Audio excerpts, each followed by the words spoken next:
The previous lesson, we planned out our about page, we used the template, we copied it, and we're ready to go building out our about page. We've added in another default image there. So now whenever we go over to the page itself, and we'll refresh it here. So we've got the about, and we can see that it really nice and neatly resizes as well. So we've got that responsive by default within Bootstrap. So we already updated some of this main container area. We've got About Us, Bootstrap from scratch. And now let's build this out and let's add in that image. So we want to have an image here as well as some text. And again, this is going back out into the grid, and we can really easily build this within the grid format. So we already have the container. We already have Actually, we should be looking down here. So we have the main container. And then within here, so we have an option. We can do another container. So let's just do class container because we're going to use the grid below. So the first thing what we do with the grid, we start out with a container. And then what's the next step with the grid? We set up a row. So there we go. We've got our row. And then lastly, we need to set up a column. So let's do a column. And this one's going to be MD8.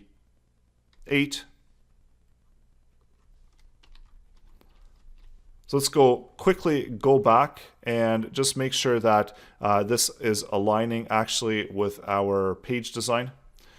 So we actually need to have this one probably be a different size because this is where all the text content is going to go.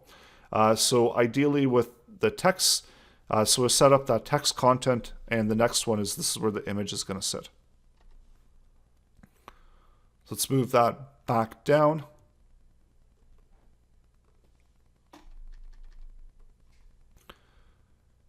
And let's set up that text content. So we can do it a number of different ways. We can keep it similar to inline. So let's do a really simple one. We'll just do H3. And this is our story. And then below that, we're going to have our content.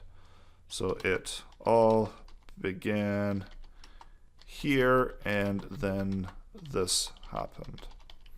And we can just simply type in even more content.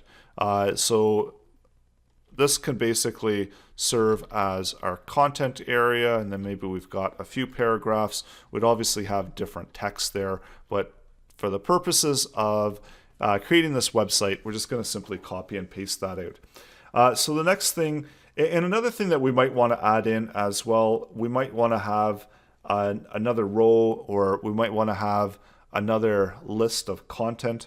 So we saw how we can use unordered lists, and then we can have list items. So there's a few options there where we can present content really nice and neatly. So let's do that component. We're going to create essentially maybe a list group. So we can set this one up, and this will be class list group. And this can also be utilized to highlight some specific information. So list group item, that's how you identify that item first, and we can go all the way down. We can have second, and we can have any number of list items as well. So putting in whatever random content we want to place in there. So I'm just going to keep consistent here. Third, fourth, and then fifth. And I'm just going to clean it up. And let's go take a look at the page, see what it looks like within our browser. So when I refresh it, I get rid of this stuff here at the bottom. So there we go. We've got our information. And next, let's set up our image. So we can use what we did before, where we can set up that image, and we're going to set this up as a responsive image. So image fluid is the class, And then we also need a source for the image. So let's use that placeholder it again. And let's make this one 750 by 400. So go back out, take a look at it, just see if it looks right. So we've dropped it down there, and we need to see what happened here. So we've got our row here, we've got our column MD3, MD5, and the problem is here that I've got a little bit of an error here, that I'm not actually calling the right classes. So that's what was happening there. So let's refresh that and see what it looks like. So there we go. So we've got our story, we've got an image, and sometimes it does take a little bit of playing around, because immediately we notice that this one maybe should be represented underneath, or maybe we can represent this stuff up here and then move our story underneath. So it doesn't really fit well. So let's do that then. Let's grab this part out. We'll leave the list group, and we're going to do another separate row and have that content sitting within that row. So div class, and we'll just call it column. So let's see what this looks like now.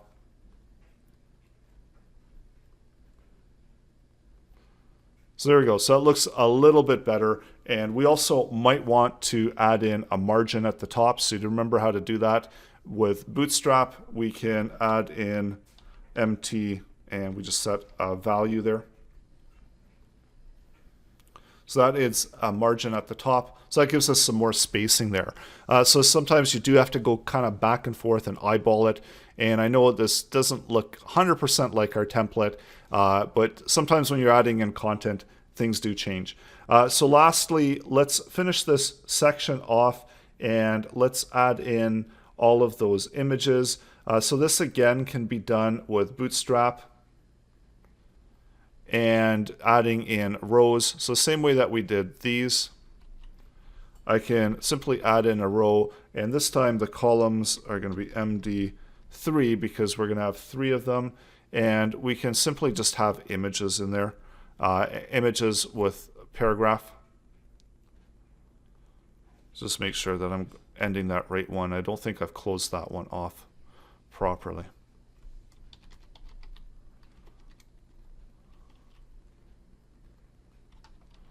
Or maybe I've added too many. So let's just fix that up. And yeah, sometimes it does get a little bit confusing with Bootstrap. So actually I need to add in another row there before I start this off. So let's do div class and row, and then we'll fix this up. Fixed up all of our opening and closing divs. So just make sure that everything is going to the main parent div. So there we go. So we're ready to add in an image. I'm going to grab the image that I have here. I'm going to use a smaller one. So do 300 by 200. And then we can also maybe put a paragraph underneath. So more info about this. Let's go back out, take a quick look and see what that looks like. So there we go. Maybe we can take this opportunity as well to add in some different colors from the Bootstrap utilities, because we did have a lot of really cool things we could do with the text and so on. So this is a great opportunity to maybe add in a background color, and we can add in text color as well. So let's do that within here.